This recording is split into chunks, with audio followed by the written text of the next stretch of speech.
ক্বালা রাসূলুল্লাহ সাল্লাল্লাহু আলাইহি ওয়াসাল্লাম, নবীজি বলেন, মান ক্বারা ইযা জুলজিলাতিল আরদু জিলজালাহা, কোন ব্যক্তি যদি একবার ইযা জুলজিলাতিল আরদু জিলজালাহা এই সূরাটা তেলাওয়াত করে, উদিলাত লাহু বিনিসফিল কুরআন, আল্লাহ তার আমল নামায় 15 পারা কোরআন তেলাওয়াতের সওয়াব লিখবেন।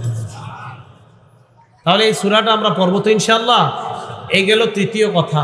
চতুর্থ কথা, এই সূরাটার সংক্ষিপ্ত কথা। আল্লাহ বলেন, ইযা জুলজিলাতিল আরদু জিলজালাহা, প্রচন্ড কম্পনে যখন জমিন প্রকম্পিত হবে, ওয়া আখরাজাতিল আরদু আসকালাহা, পৃথিবী তার ভারী বোঝাকে বের করে দিবে।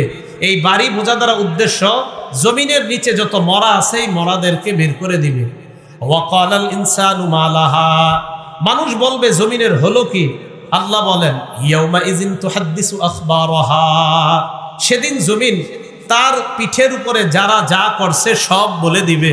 তিরমিজি শরীফের 2429 নম্বর হাদিসে রাসূল বলেন, আনতাশহাদা আলা কুল্লি আবদিন আও আমাতিন বিমা আমিলা আলা যহরিহা, আমি আপনি এই পৃথিবীর উপরে যা যা করছি, জমিন কিয়ামতের ময়দানে আল্লাহকে বলবে, আল্লাহ আমিলা কাজা ইয়াউমা কাজা ওয়া কাজা, তোমার এই বান্দা অমুক দিন অমুক সময়ে এটা এটা করেছে, আমি তোমার কাছে তার বিরুদ্ধে সাক্ষী দিলাম।